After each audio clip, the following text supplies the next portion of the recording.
شاہین کو ان سب پارٹیز اور ہلے گلے میں بہت مزہ آتا تھا. لوگ انہیں اہمیت دیتے تھے اور ان کی ہر طرح کی شیخیوں پر واہ واہ کرتے تھے اور ایسے ظاہر کرتے تھے کہ ان سے زیادہ کوئی اہم نہیں. تو ان کی بتی سی بند ہی نہیں ہوتی تھی. انہیں مختلف کمپلیمنٹ ملتے کہ وہ اتنی خوش اخلاق ہیں، ہر وقت مسکراتی رہتی ہیں، جسے سن کر ان کا دل خوش ہوتا رہتا. مختلف فنکشنز میں ان کی شرکت کو اپنے لیے اعزاز مانتے ہوئے ان کو اہمیت دیتے تھے اور وہ ایسی تقریبات کی مہمان خصوصی بن کر خوشی سے پھولے نہیں سماتی تھی. ساری زندگی ایک مڈل کلاس طبقے سے تعلق رہا تھا، لیکن اب پیسے کی فراوانی نے ان کے شوق بھی مختلف کر دیے تھے. وہ ایک منسٹر کی بیگم تھی، کسی قسم کی ٹینشن نہ تھی. اب انہوں نے نفیسہ سے بات کرنا بھی چھوڑ دیا تھا، کیونکہ اب انہیں نفیسہ جیسی بہت سی خواتین مل گئی تھیں جن سے وہ اب اپنے پیسے کا روب جھاڑتی اور شیخیاں بھگاڑتی. ان کی کٹی پارٹیز اب ہر دوسرے دن ہوا کرتی. سوشل سرکل کے بڑھنے پر زاہد بھی بہت خوش تھے. ان کے پولیٹیکل سرکل میں ان کی بیوی کی خوش اخلاقی کی وجہ سے ویلیو بڑھ رہی تھی. عروبہ اور دونوں بیٹوں پر شاہین بھابی اور زاہد بھائی کی توجہ کم ہوتی جا رہی تھی.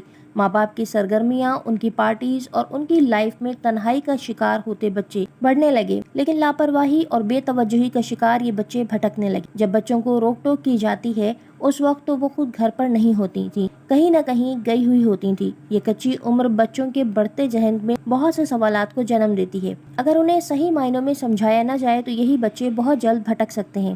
یہ بچے بھی نوکروں کے رحم و کرم پر تھے. ان میں یہ بات بھی بہت کوٹ کوٹ کر بھر دی گئی تھی کہ یہ تمہارے نوکر ہیں اور تم ان کے مالک، کوئی تمہارے آگے زبان نہیں چلا سکتا. اگر ایسا ہو تو فوراً نوکری سے نکال دینا. سارا دن ٹی وی، کیبل، انٹرنیٹ سے اپنا دل بہلاتے. موبائل فونز، گاڑیاں، پیسہ، ہر چیز ان کے پاس تھی. پیسے کی طاقت، میڈیا کی معلومات، اگر کسی چیز کی کمی تھی تو وہ ٹھیک رہنمائی تھی. ان سب وجوہات کی بنا پر ان کا دل تعلیم سے اچاٹ ہو چکا تھا. انہیں تعلیم سے ویسے بھی کوئی شغف نہیں تھا، پھر بھی عروبہ نے ماڈل بننے کی خواہش ظاہر کی اور شاہین نے بڑے ہی فخر سے اسے سراہا تھا. ہاں کیوں نہیں، جب ہماری بیٹی میں ٹیلنٹ ہے تو اسے آگے بڑھنا ہی چاہیے. ہم اتنے دقیانوسی بھی نہیں کہ اپنے بچوں کی خواہشات کو کچل دیں، اور ویسے بھی ہر کوئی ماڈل بھی نہیں بن سکتا. ہماری بیٹی اتنی خوبصورت ہے کہ کسی بھی بڑے چینلز، اخبارات اور میگزین پر آئے لوگ تو اسے ہاتھوں ہاتھ لیں گے.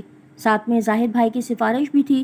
شہرت کا نشہ اور یہ کچی عمر اس کے دل و دماغ پر غرور سوار ہو گیا تھا. پھر ماں کی تعریفیں، وہ چھوٹے بھائیوں کو کوئی اہمیت ہی نہیں دیتی تھی. عروبہ جلد ہی ترقی کرتی چلی گئی اور مختلف ٹی وی چینلز، اخبارات اور میگزینز کی زینت بننے لگی. بہن کو جب گھر میں اتنا سراہا جاتا تو بھائی بھی ایسی ہی لڑکیوں کی جانب متوجہ ہوتے، اسی فیلڈ کو اچھا سمجھنے لگے. عروبہ کی سہیلیاں اور دوست اچھے لگنے لگے. اب عروبہ کئی دن کے لیے مختلف شہروں میں شوٹنگ کے لیے جانے لگی. ماں باپ گھر پر ہوتے تو معلوم ہوتا کہ ان کی بیٹی کہاں ہے، اس لیے وہ بھی اس کے سرگرمیوں سے ناواقف تھے. میٹرک کے امتحانات ہو چکے تھے. انس ان دنوں فارغ تھا، جبکہ زورین بھی امتحانات کے بعد فارغ ہی تھا. زورین اور انس کے ایک مشترکہ دوست شاکر نے سارے دوستوں کے ساتھ مری جانے کا پروگرام بنایا تھا اور ان دونوں کی پہلی ملاقات اسی پکنک پوائنٹ پر ہوئی تھی. وہ سب لوگ لاہور سے مری جا رہے تھے.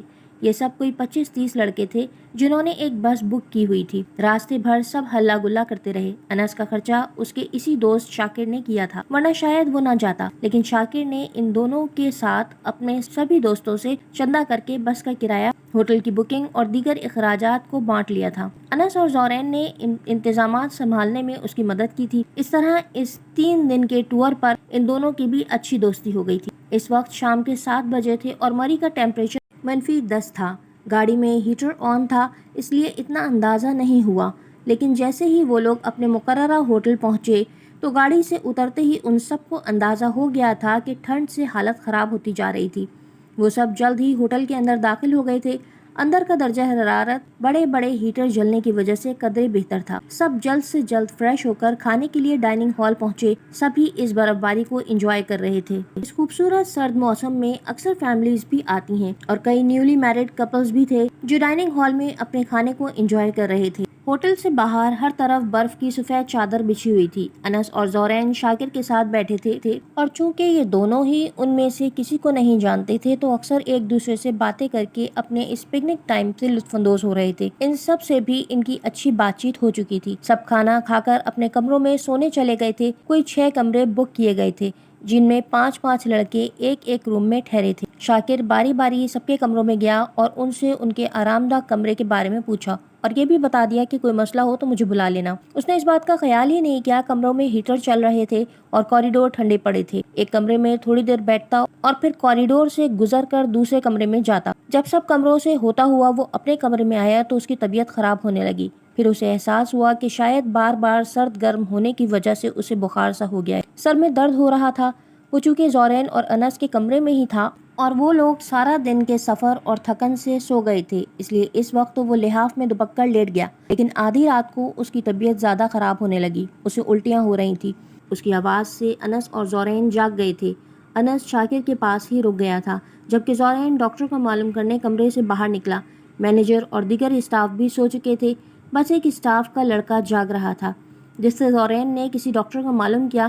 اس نے بتایا کہ اس وقت تو مشکل ہے، ہمارے ہوٹل میں ایک ایڈ بنانے والوں کی ٹیم آئی ہوئی ہے جن کے ساتھ ایک ڈاکٹر صاحب ہیں، وہ اس ایڈورٹائزنگ ایجنسی میں بھی کام کرتے ہیں، میں ان سے معلوم کرتا ہوں، شاید وہ آپ کی کچھ مدد کر سکیں۔ زورین اس لڑکے کے ساتھ ڈاکٹر کو بلانے چلا گیا۔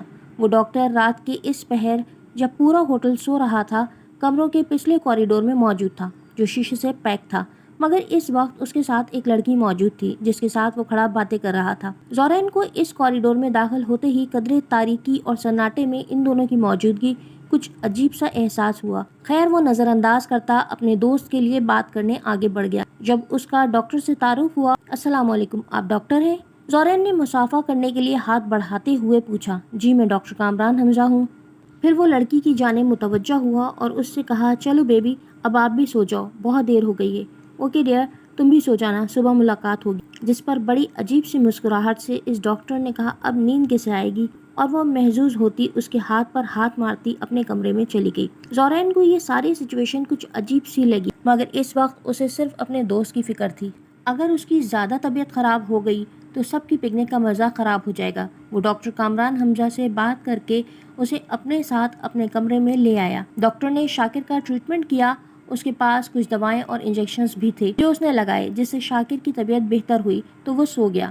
اگلے دن انہیں صبح مری مال روڈ کے انڈر گراؤنڈ حصے میں بنی مارکیٹ میں جانا تھا۔ شاکر کی طبیعت کے پیش نظر انس ایک بار پھر اس کے ساتھ کمرے میں رک گیا تھا۔ انس کو اس بات کا بھی خیال تھا کہ اس کا بھی سارا خرچہ شاکر نے ہی کیا ہے، اس لیے بھی وہ زیادہ شاکر کی فکر کر رہا تھا۔ لڑکے شوخیاں شرارتیں کرتے، اچھلتے کودتے پوری مال روڈ پر پھیل گئے تھے۔ سبھی اپنے گھر والوں کے لیے کچھ نہ کچھ خرید رہے تھے۔ زورین نے ایک بار پھر اسی لڑکی کو ڈاکٹر کامران حمزہ کے کندھے پر سر رکھے اس کے بازوؤں میں اپنا ہاتھ ڈالے شاپنگ کرتے دیکھا۔ کبھی اسے لگتا یہ دونوں میاں بیوی تو نہیں ہیں اور کبھی اسے ان دونوں کے رویے اور انداز گفتگو میاں بیوی کے حدود کو چھوتے نظر آتے۔ وہ اس بات کو سمجھ رہا تھا لیکن وہ اب مزید ان کو سوچ کر اپنا وقت برباد نہیں کرنا چاہتا تھا، اس لیے زورین نے بھی بابا کے لیے پشاوری ٹوپی لی، مما اور ایمن کے لیے شال اور سویٹر لیے، کچھ میوہ جات اور دیگر چھوٹے موٹے تحفے لے کر وہ بھی سب دوستوں کے ساتھ واپس ہوٹل آ گیا تھا۔ اگلے دن شاکر کی طبیعت کافی بہتر تھی۔ صبح وہ سب تازہ دم ہو کر پیٹریاٹا کے لیے نکل گئے تھے۔ وہ سب دوست برف کے گولے بنا کر ایک دوسرے کو مار رہے تھے۔ کچھ دوست اسنو مین بنا رہے تھے تو کچھ نیولی میرڈ کپلز پر اپنے خصوصی تبصرے کر رہے تھے اور خوب انجوائے کر رہے تھے۔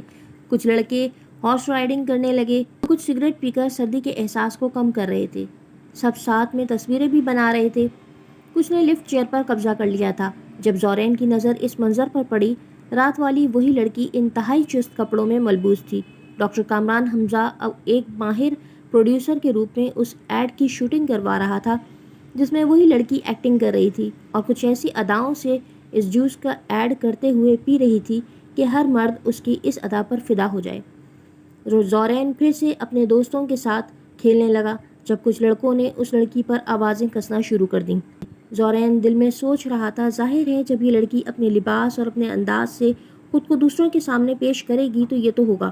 وہ شاکر کے پاس آ گیا تھا جہاں انس بھی اس کے ساتھ ہی بیٹھا تھا۔ یہ لوگ شوٹنگ کے مقام سے کافی دور تھے اور ایک پتھر پر بیٹھے برف سے ڈھکی وادی کا نظارہ کر رہے تھے۔ اب کیسا محسوس کر رہے ہو؟ اب کچھ بھوک لگی؟ کچھ کھانے کو لا دوں تمہیں؟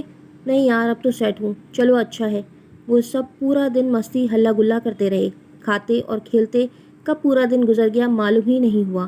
اس ٹھنڈے موسم میں کئی لڑکوں نے اسے بھی سگریٹ کی آفر کی لیکن اس نے 7ویں کلاس میں ہی بابا سے وعدہ کر لیا تھا کہ کبھی سگریٹ نہیں پیے گا اور اسے اس کا پاس رکھنا تھا۔ اس لیے صاف انکار کر دیا۔ وہ سب لوگ لوٹ آئے تھے اور آج سب ہی بہت تھک کر سونے لیٹ گئے تھے جب اچانک کمرے میں ٹھنڈ بڑھنے لگی۔ وہ سب تو گہری نیند سو رہے تھے لیکن زورین کی آنکھ کھل گئی تھی۔ اس نے غور کیا تو اندازہ ہوا کہ کمرے کا ہیٹر کام نہیں کر رہا۔ وہ اپنی جیکٹ پہن کر کمرے سے باہر آ رہا تھا جب انس بھی جاگ گیا۔ چلو میں بھی تمہارے ساتھ چلتا ہوں۔ انس بھی اس کے ساتھ چلنے کے لیے جیکٹ پہن کر کھڑا ہو گیا۔ وہ دونوں ہوٹل کے کسی اسٹاف سے اس بارے میں بات کرنے کے لیے ڈھونڈنے لگے لیکن ریسیپشن اور پھر اسے پورے کوریڈور میں کوئی نظر نہ آیا تو وہ ڈائننگ ہال تک چلا گیا جہاں آج بھی وہی لڑکا جاگ رہا تھا جو کل وہاں موجود تھا۔ زورین نے اسے کمرہ تبدیل کرنے کے لیے کہا یا پھر ہیٹر کو ٹھیک کروا دیں یا کوئی دوسرا ہیٹر دیں۔ ویٹر نے کہا ٹھیک ہے، اس وقت تو ٹھیک نہیں کروا سکتا، کمرہ بھی کوئی نہیں ہے، ایک خالی تو ہے لیکن وہ بھی بک ہے، وہ لوگ کسی بھی وقت آ سکتے ہیں، پھر میں کیا کروں گا؟ اس لیے آپ کو ایک ایکسٹرا ہیٹر دے دیتا ہوں، صبح تک آپ کے روم کا ہیٹر ٹھیک کروا دوں گا۔ ٹھیک ہے، زورین اور انس نے اس کی بات سے اتفاق کیا اور تینوں ڈائننگ ہال کراس کرتے ہوئے پچھلے کوریڈور سے گزر رہے تھے جب اچانک ایک کمرے کا دھڑ سے دروازہ کھلا اور وہی لڑکی جو کل رات ڈاکٹر کے ساتھ کھڑی تھی بدحواسی کے عالم میں کمرے سے باہر نکلی اور تقریباً بھاگتی ہوئی ان دونوں کے پاس آ کر رکی۔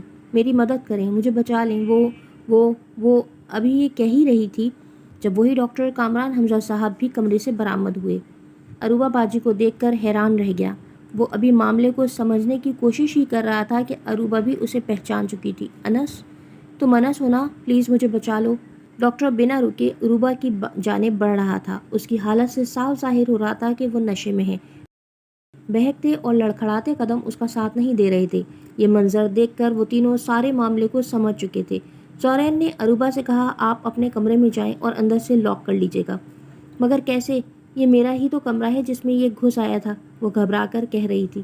اب وہ کمرے سے باہر ہے، آپ جائیں، انس بہت سنجیدگی اور کرختگی سے کہہ رہا تھا۔ اروبہ اس ڈاکٹر سے ذرا فاصلے سے گزرتی ہوئی اپنے کمرے کی جانب بڑھنے لگی لیکن وہ اسے راستے میں پکڑ لینا چاہتا تھا۔ زورین نے ایک زور کا مکہ اس کے چہرے پر مارا اور وہ منہ کے بل زمین پر گر پڑا اور پھر ان تینوں نے اسے اٹھا کر جو بے ہوش ہو چکا تھا اس کے کمرے میں پہنچایا۔ صبح سب کچھ نارمل تھا۔ اروبہ اب تک کمرے میں بند تھی جبکہ ڈاکٹر بھی منہ پر ایک نیلے نشان کے ساتھ کمرے سے باہر آ چکا تھا اور اپنی ٹیم کے ساتھ یوں بیٹھا تھا جیسے کوئی بات ہوئی ہی نہیں ہے۔ زورین اور انس ڈائننگ ہال میں اپنے دوستوں کے ساتھ پہنچے تو کوئی ڈاکٹر سے پوچھ رہا تھا یہ تمہارے چہرے پر نشان کیسے پڑا؟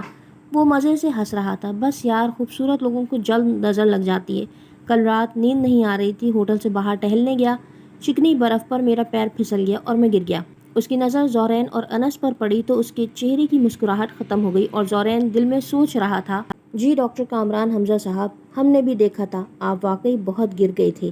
اروبہ کمرے سے باہر نکل کر ڈائننگ ہال میں آئی تو بہت نارمل لگ رہی تھی۔ وہ ساری ٹیم کے سامنے ڈاکٹر سے کہہ رہی تھی میں اپنا یہ ایڈ کینسل کر رہی ہوں، میں آپ کے ساتھ کام نہیں کر سکتی۔ باقی ٹیم پوچھتی رہ گئی جبکہ وہ خاموشی سے ہال سے باہر نکل چکی تھی۔ ڈاکٹر کامران حمزہ پلس پروڈیوسر بھی کچھ نہ کہہ سکا۔ پھر کچھ دیر بعد وہ اپنے کمرے میں تھی اور اسی ویٹر کے ذریعے انس کو بلوایا تھا۔ انس نہیں جانا چاہتا تھا مگر زورین بھی اس کے ساتھ چلنے کے لیے تیار ہو گیا۔ انس اسے پہلے ہی بتا چکا تھا کہ یہ ہماری کزن ہے کیونکہ وہ زورین کے سامنے اس کا نام لے کر مخاطب کر رہی تھی۔ اس کے بلانے پر بھی یہ دونوں کمرے کے باہر کھڑے رہے۔ آپ کو جو بھی کہنا ہے کہیے، انس نے بہت شرط مہری سے کہا۔ میں بس تمہارا شکریہ کہنا چاہتی تھی، کل تم لوگ نہ ہوتے تو بہت کچھ غلط ہو جاتا۔ انس بالکل خاموش کھڑا تھا جبکہ زورین کے چہرے کے تاثرات بالکل سپاٹ تھے۔ اسے اس لڑکی پر بھی غصہ تھا لیکن وہ ہمیشہ ہی اپنے غصے پر قابو پا لیتا تھا اور آج بھی بس بہت بردباری سے اس کی بات کو سن کر کہہ رہا تھا ڈاکٹر نے جو کیا غلط کیا، مگر آپ نے کون سی کسر چھوڑی تھی انہیں موقع نہ دینے کی؟ آپ خود بھی تو یہی چاہتی تھی۔ ڈاکٹر نے جو کیا غلط کیا مگر آپ نے کون سی کسر چھوڑی تھی انہیں موقع نہ دینے کی؟ آپ خود بھی تو یہی چاہتی تھی۔ اگر آپ خود کو درست رکھتی تو ہماری یا کسی دوسرے کی مدد کی ضرورت نہ پڑتی۔ میں نے کیا غلط کیا؟ میں نے تو ان پر بھروسہ کیا تھا، وہ میرے دوست تھے۔ اروبہ حیران ہو کر پوچھنے لگی۔ نامحرم کبھی دوست نہیں بن سکتا، کسی نہ کسی وقت میں یہ ثابت ہو ہی جاتا ہے، کسی نہ کسی وقت میں یہ ثابت ہو ہی جاتا ہے۔ انس نے بہت گہری بات کی تھی۔ وہ سر جھکا کر کھڑی تھی۔ جب زورین نے کہا کاش آپ نے ان پر بھروسہ کرنے کے بجائے اللہ پر بھروسہ کیا ہوتا تو یہ نوبت ہی نہ آتی۔ آپ کا حلیہ اور آپ کا اس طرح رات دن اکیلے نامحرم مرد کے ساتھ اٹھنا بیٹھنا اور بے باکی سے باتیں کرنا اسے حوصلہ دے گیا۔ اگر آپ نے اسے اتنا حوصلہ نہ دیا ہوتا تو ایسا کبھی نہ ہوتا۔ وہ شرمندہ لگ رہی تھی۔ آپ ٹھیک کہتے ہو، میں اب بہت احتیاط کروں گی، کبھی کسی کو موقع نہیں دوں گی اور آج ہی واپس لوٹ رہی ہوں۔ ٹھیک ہے، اپنا خیال رکھیے گا. تم پلیز انس کسی کو کچھ نہیں بتانا، وہ انس سے التجائیہ انداز میں کہہ رہی تھی. انس سر کے اشارے سے ہاں کہتا ہوا مڑ گیا. وہ دونوں لوٹ آئے تھے جبکہ وہ اپنا سامان گاڑی میں رکھوا کر وہاں سے جا چکی تھی. وہ دونوں واپس ڈائننگ ہال میں آئے تو ڈاکٹر انہیں گھور رہا تھا اور اب اس کے برابر ایک دوسری لڑکی بیٹھی تھی جس سے وہ خوب ہنس ہنس کر باتیں کر رہا تھا. زورین دل میں سوچ کر رہ گیا کہ اگر کہیں عورت بہکانے کا ذریعہ بنتی ہے تو کچھ مرد بھی بہکنے کو بےتاب رہتے ہیں. ہر شخص نفس رکھتا ہے، کچھ نفس پر حاوی رہتے ہیں کہ اسے بہکنے نہیں دیتے اور کچھ نفس کے غلام بن جاتے ہیں اور تباہی کا راستہ چنتے ہیں. اسی شام وہ سب دوست بھی لاہور واپس آ گئے تھے. مناہل آپی اپنے گھر میں خوش تھیں اور اسی بات کی بنیاد پر شرجیل ماموں اپنی بات منوانے میں آسانی سے کامیاب ہو گئے تھے. نانو اور مما ان پر آنکھ بند کر کے اعتماد کرنے لگی تھی اور پھر چند ہی مہینوں میں مینا کا رشتہ طے ہوتے ہی ان کی شادی کی تیاریاں بھی شروع ہو گئی تھیں. مناہل اپنے 2 پیارے پیارے بچوں اور میاں کے ساتھ شادی کی تاریخ سے 1 ہفتہ پہلے پاکستان آ چکی تھی. انزلہ تو مناہل کے گولو مولو سے دونوں بچوں کو گود میں لیے کبھی اس کمرے میں کھیل رہی ہوتی تو کبھی انہیں کھانا کھلاتی اور کبھی تیار کر رہی ہوتی. یہ دونوں بچے جڑواں کے تھے اور صرف سال بھر کے تھے. صحت میں اچھے ہونے کی وجہ سے خوب گولو مولو سے لگتے اور دیکھنے والے کو خود بخود ہی ان پر پیار آ جاتا. گھر میں رونق آ گئی تھی. مناہل کی شادی کے وقت تو انزلہ صرف 7ویں میں تھی لیکن اب وہ میٹرک کر چکی تھی اور اس شادی کو پوری طرح انجوائے کر رہی تھی. اس مرتبہ حفظ ما تقدم کے طور پر مناہل کے شوہر عمران بھی شرجیل کے ساتھ جیولری شاپ پر گئے تھے اور بڑی احتیاط سے زیور ساتھ لے کر آئے تھے. انزلہ مینا بچوں کی شادی پر مناہل آپی کی شادی سے زیادہ دکھی تھی. اس کی سب سے پیاری بہن اس سے دور دوسرے شہر میں بسنے جا رہی تھی. کبھی وہ خود رونے لگتی تو کبھی مما اور نانو کو روتے سے بہلانے لگتی. کوئی نہ کوئی ایسی بات کہتی کہ سب ہنس دیتے. اس مرتبہ مناہل کے مقابلے میں ملکہ نے شادی پر کم ہی پیسہ خرچ کیا تھا جبکہ مینا نے صاف صاف کہہ دیا تھا کہ مہندی جیسی فضول رسموں کی ضرورت نہیں، یہ غیر اسلامی اور غیر شرعی ہیں، اس لیے سادگی سے شادی کی جائے. در حقیقت مینا باقی تمام خواتین سے ذہنی طور پر زیادہ پریکٹیکل تھی اور اس بات کو بخوبی سمجھتی تھی کہ ماں پر بلا وجہ بوجھ ڈالنا مناسب نہیں. اس لیے اس نے اپنی شادی پر سادگی کی شرط رکھ کر ملکہ کے لیے آسانی بھی کر دی تھی اور لوگوں کے منہ بھی بند ہو گئے تھے. دوسری طرف وہ خود بھی ان رسموں کے خلاف تھیں. سو ایک تیر سے 3 نشانے لگے تھے. بہت سادگی سے ایک شادی ہال میں مخصوص قریبی لوگوں کی موجودگی میں نکاح کی تقریب ہوئی. اس کے باوجود انہوں نے اپنی بچی کے کسی ارمان کو ادھورا نہیں چھوڑا تھا.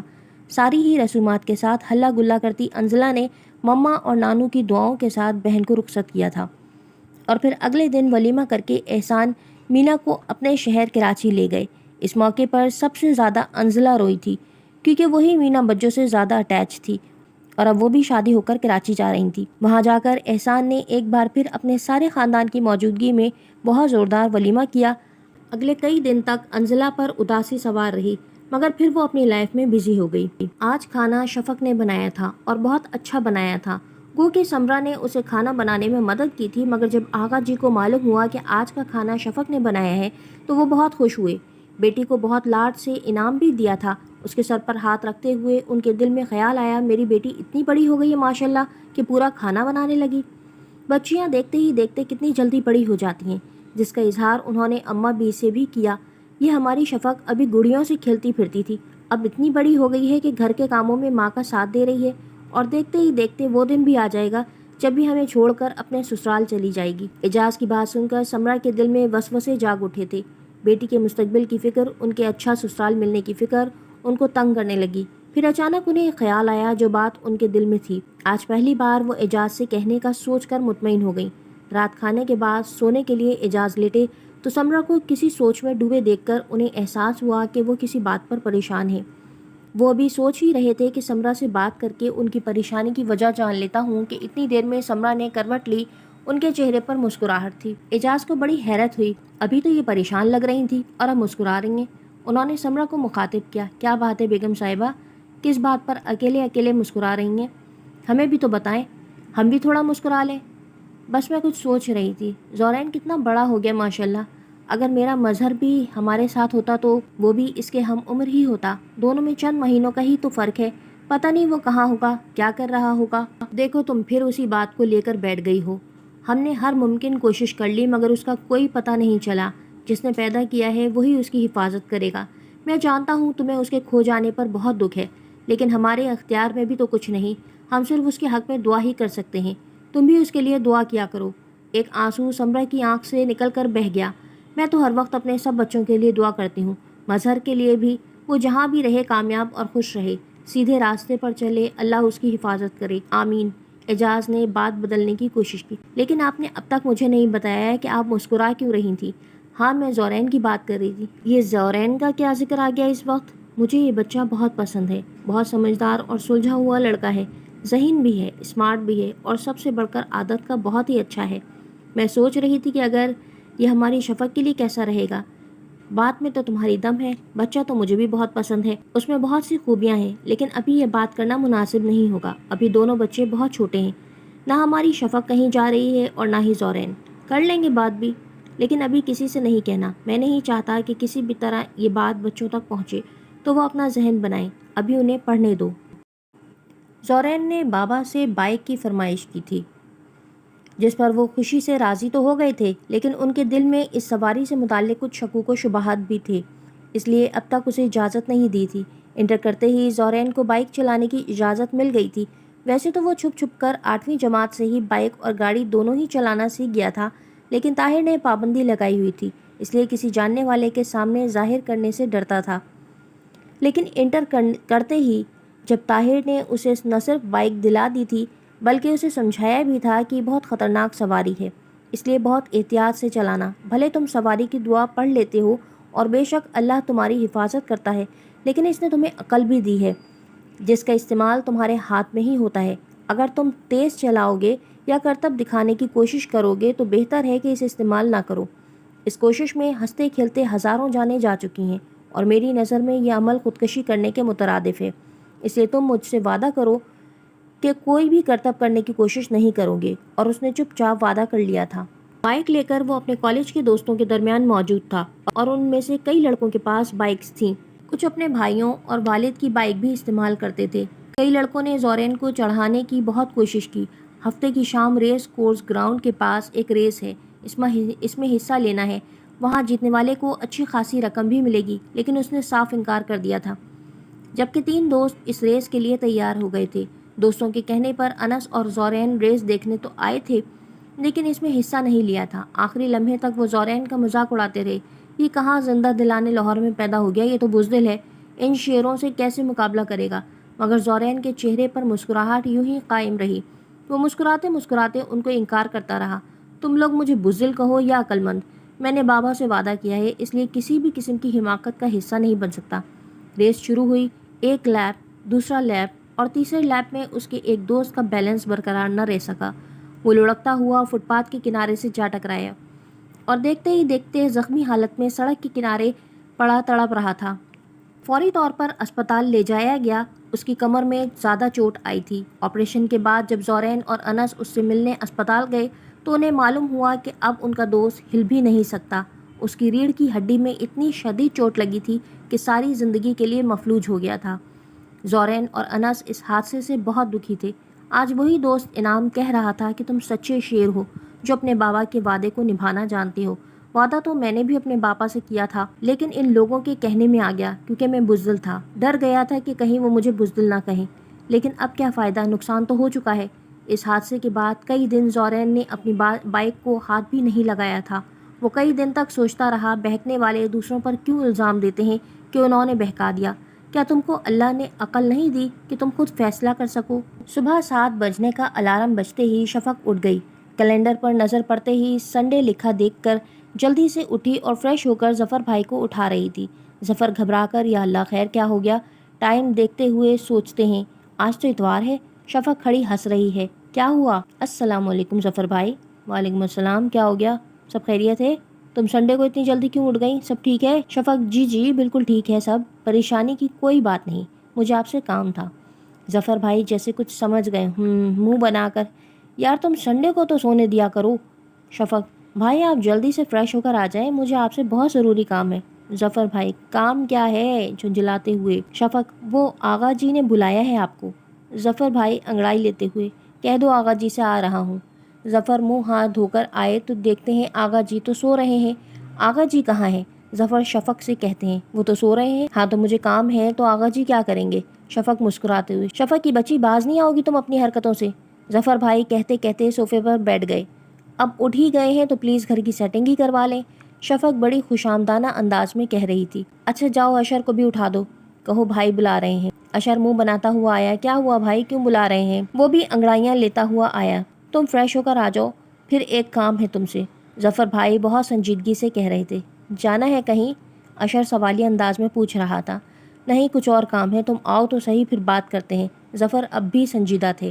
وہ فریش ہو کر آتا ہے۔ جی بھائی، یار گھر کی سیٹنگ چینج کروانی ہے۔ بھائی اتوار ہے، اسی بندریا نے کہا ہوگا آپ کو، کوئی نہ کوئی فالتو کے کام لے کر بیٹھ جاتی ہے، یہ پھر کہتی ہے ضروری کام ہے، ایک دن ملتا ہے چھٹی کا، اس دن تو سونے دیا کرو یار۔ اس کا موڈ ایک دم خراب ہو گیا تھا۔ شفق اداس ہوتے ہوئے، مجھے بھی تو ایک ہی دن ملتا ہے جب آپ لوگ گھر پر ہوتے ہیں۔ اشر کا منہ اب بھی بنا ہوا تھا۔ 2 گھنٹے بعد کروا لیتی تم۔ چلو اب اڑ گئے ہو تو کروا لو، آغا جی سو رہے ہیں، شور نہ کرو، ظفر مصلحہ جوئی سے کہتے ہوئے آگے چلے گئے۔ بتاؤ شفق کیا کروانا ہے؟ اور وہ بھی سارے گھر کے صوفے اور فرنیچر کی سیٹنگ چینج کروانے لگی۔ ان کی کھٹر پٹر سے آغا جی اور امی بھی اٹھ گئے۔ اعجاز دوسرے کمرے سے آتے ہوئے، السلام علیکم بچوں، کیا ہو رہا ہے؟ وعلیکم السلام آغا جی۔ ارے واہ بھائی، آج تو صبح صبح کام شروع کر دیا تم لوگوں نے۔ شفق بڑی اتراتے ہوئے، جی جب سے ٹی وی پر وہ انٹیریئر ڈیکوریشن کا پروگرام دیکھا تھا تب سے سوچ رہی تھی اپنے گھر کو کیسے ڈیکوریٹ کریں۔ اب بتائیں کیسا لگ رہا ہے؟ آغا جی بڑا گہرا جائزہ لیتے، اچھا لگ رہا ہے۔ واہ بھائی، ہماری بیٹی تو انٹیریئر ڈیکوریٹر ہو گئی۔ سمرا جو کمرے میں داخل ہو رہی تھی، انہوں نے بھی حمایت کرتے ہوئے بیٹی کو سراہا۔ ہاں بھائی، ہماری بیٹی ہے ہی اتنی ذہین۔ سب نے سلام کیا۔ وعلیکم السلام۔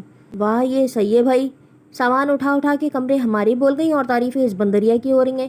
ظفر بھائی نے مذاق میں کہا۔ کیا بول گئی آپ کی کمرے؟ شفق کو مستی سوار تھی، اس کا سب کام ہو چکا تھا اور اب اس کا موڈ بہت اچھا تھا۔ یہی بول گئی کہ ہمیں بخشو شفق بی بی۔ جلے کٹے انداز میں اب کی بار جواب اشر کی طرف سے آیا تھا، جو نیند نہ پوری ہونے پر کافی تپا ہوا تھا۔ واقعی بھلائی کا تو زمانہ ہی نہیں ہے، اشر اپنی جھنجھلاہٹ ظاہر کرتے ہوئے کہہ رہا تھا، جبکہ سب ہنس رہے تھے۔ شفق اور اتراتے ہوئے، آئیڈیا تو میرا تھا نا، کیا چیز کہاں رکھنی ہے؟ شاباش ہے بھائی شاباش ہے، صبح صبح سنڈے کو اٹھا دیا، پھر کام بھی کروایا، اور آئیڈیا ان میڈم کا تھا۔ اب تم دینا کوئی آئیڈیا، بتاتا ہوں تمہیں۔ ظفر نے بڑھتی تلخی کو کم کرنے کے لیے ہلکے پھلکے انداز میں بات کو ختم کرنا چاہا۔ اعجاز بات ختم کرتے ہوئے، چلو چھوڑو یہ سب، جا کر ناشتہ بناؤ، ان دونوں کو بھی کھلاؤ، ہمیں بھی بھوک لگ رہی ہے۔ شفق خوشی سے اشر کی زبان چڑھاتے ہوئے، جی آغا جی ابھی بناتی ہوں کہتی کچن کی طرف بڑھ گئی۔ اشر نے آواز لگائی، شفق میرا پروٹین شیک بنا دو۔ ظفر کیوں پیچھے رہتا؟ اور میرے لیے مینگو شیک بنانا، آج میں وہی پیوں گا۔ ان دونوں کی فرمائشیں سن کر چڑنے کی باری اب اس کی تھی۔ وہ بڑبڑ کرتی بلینڈر کیبنٹ سے نکال رہی تھی۔ سنڈے کو بھی چین نہیں ملتا، کوئی ملازمہ ہی رکھ لے۔ کوئی ضرورت نہیں کسی ملازم کی، تم کب سیکھو گی کوئی کام کرنا؟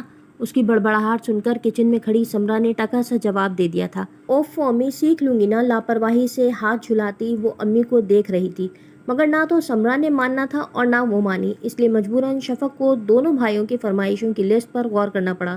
تقریباً ہر سنڈے یہی ایک معمول ہوا کرتا تھا، وہ دونوں اپنے اپنے شیک پی کر واک کرنے نکل جاتے، جبکہ وہ ماما بابا اپنے لیے ناشتہ بنا رہی ہوتی تھی۔ آدھے گھنٹے کی واک اور ورزش کے بعد وہ دونوں واپس آ چکے تھے اور اب ناشتے کی فرمائش کر رہے تھے۔ مجھے چیز آملیٹ بنا کر دینا، اشر نے ایک اور فرمائش کی، جبکہ ظفر کو ہاف فرائی کھانا تھا۔ اشر نے ساتھ ایک فرمان اور جاری کیا، میرے پراٹھے گول ہونے چاہیے ورنہ نہیں کھاؤں گا۔ اور وہ جو پراٹھے بنانے شروع ہوئی تھی اور بڑی محنت کے بعد کچھ شکل گول ہوئی ہی تھی، صرف کرتے کرتے اشر کے منہ سے نکلا، ارے یہ کیا، مالدیو کا نقشہ کیوں بنا دیا؟ مجھے تو پوری دنیا کا نقشہ کھانا تھا، گول گول، اب ٹھیک سے بنانا۔ یہ کہہ کر بڑی بے دردی سے اشر نے پراٹھا ظفر کی طرف پاس کر دیا تھا۔ وہ کچن سے بڑبڑ کرنا شروع ہو گئی تھی، نخرے ہی نہیں ختم ہوتے ان لوگوں کے، ایک تو پکا کر دو، اوپر سے باتیں بھی سنو۔ وہ بڑبڑ کرتی ایک بار پھر پراٹھے پر تباہ آزمائی کرنے لگی تھی۔ بھائی ہمیں جغرافیہ کا سبجیکٹ لینا چاہیے تھا، ہر سنڈے کو ساری دنیا کے نقشے کھانے کو ملتے ہیں، اب تک تو ہم ٹاپ کر گئے ہوتے، اشر نے آنکھ مارتے ہوئے ظفر بھائی سے کہا، تو دونوں اس تفریح پر پوری طرح محظوظ ہونے لگے۔ ان کے کہے اسے شدید زہر لگ رہے تھے، تو دونوں بھائیوں کو تنگ کر کے صبح جلد اٹھانے کی سزا میں اب شفق کو اتنا تو بھگتنا ہی تھا۔ اس کو بہت برا لگ رہا تھا، لیکن آغا جی بھی ٹیبل پر بیٹھے اخبار پڑھ رہے تھے، اس لیے چپ ہو گئی۔ اوہو، میں نے کہا مجھے گول پراٹھا چاہیے، اشر نے منہ بناتے ہوئے کہا، پھر شفق کا منہ لال ہوتے دیکھ کر، اس بار کچھ بہتر ہے، مگر ابھی بھی یہ کوئی چائنا اور کچھ افغانستان سے ملتا ہوا لگ رہا ہے، یہ نہیں چلے گا۔ سو یہ والا پراٹھا بھی ظفر کے خندق میں اترنے کو تیار ہو گیا۔ وہ پراٹھے پر پراٹھے بنائے جا رہی تھی اور یہ دونوں کھائے جا رہے تھے۔ اب تو وہ دونوں مل کر 7 ممالک کے نقشے کھا چکے تھے۔ 8واں بنا کر لائی تو غصے سے اس کا منہ لال ہو رہا تھا۔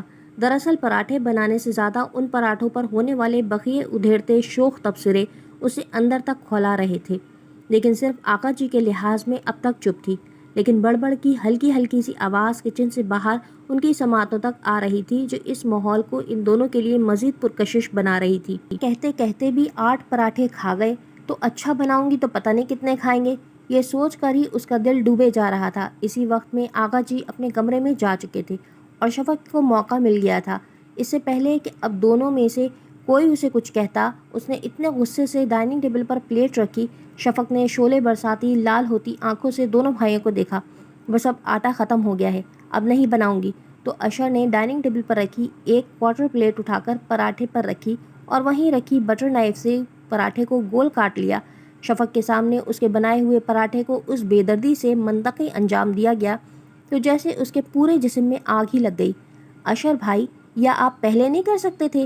گول پراٹھا کھاؤں گا، گول پراٹھا کھاؤں گا کہہ کر 8 پراٹھے بنوا لیے۔ وہ انتہائی درجے تک تپ چکی تھی۔ میں اگر تم سے گول پراٹھے نہیں بنواؤں گا تو تم سیکھو گی کیسے؟ اشر بڑی معصومیت سے کہہ رہا تھا، جیسے نیک نیتی سے پرخلوص محنت کروا رہا تھا۔ میں تو یہ سب کچھ تمہارے اچھے مستقبل کے لیے کرتا ہوں پیاری بہنا۔ کل کو سسرال میں جاؤ گی تو کوئی یہ نہیں کہے گا کہ شفق بی بی کو گول پراٹھے بنانے ہی نہیں آتے۔ تمہارے سسرال میں تمہارے گول پراٹھوں کی تعریف ہوگی تو اس کا سارا کریڈٹ مجھے جائے گا۔ آخر فرمائش کا آئیڈیا تو میرا تھا۔ وہ اتنی معصوم شکل بنا کر چپڑ چپڑ کرتا کہہ رہا تھا کہ کمرے سے باہر آتے اعجاز بھی ظفر اور سمرہ کے ساتھ ہنس پڑے۔ کچھ دیر پہلے جب ساری محنت کروا کر اس نے سارا کریڈٹ اپنے نام کروایا تھا، اشر بھائی اب اسی بات کو دہرا رہے تھے اور مسکراہٹ دباتے امی آقا جی اس کی بات کو نظر انداز کر گئے تھے۔ امی دیکھ رہی ہیں ان لوگوں کو، ہر بار کوئی نہ کوئی ایسا ہی شوشہ چھوڑ دیتے ہیں۔ شفق چڑ کر رہ جاتی، بڑبڑ کرتی وہ کمرے کی جانب بڑھ گئی تھی۔ جاتے ہوئے اس کے کانوں نے ایک کہے کہے کی آواز سنی تھی۔ اپنے بچوں کی یہ مسکراہٹیں اور گھر بھر کی رونق دیکھ کر کبھی کبھی سمرہ کو مظہر کی یاد ستانے لگتی اور وہ سوچتی کاش وہ بھی ہمارے ساتھ ہوتا۔ سب ناشتہ کر کے اپنے اپنے کاموں پر چلے گئے تھے، جبکہ سمرہ اپنے بستر پر آ کر لیٹ گئی تھی۔ جب بھی ان کی یہ کیفیت ہوتی، اپنے غم کو چھپانے کے لیے وہ نیند کا بہانہ بنا کر گھنٹوں اپنی آنکھوں پر ہاتھ رکھے آنسوؤں کی بے آواز برسات کرتی رہتی۔ آج بھی انہیں وہ دن بہت شدت سے یاد آیا تھا جب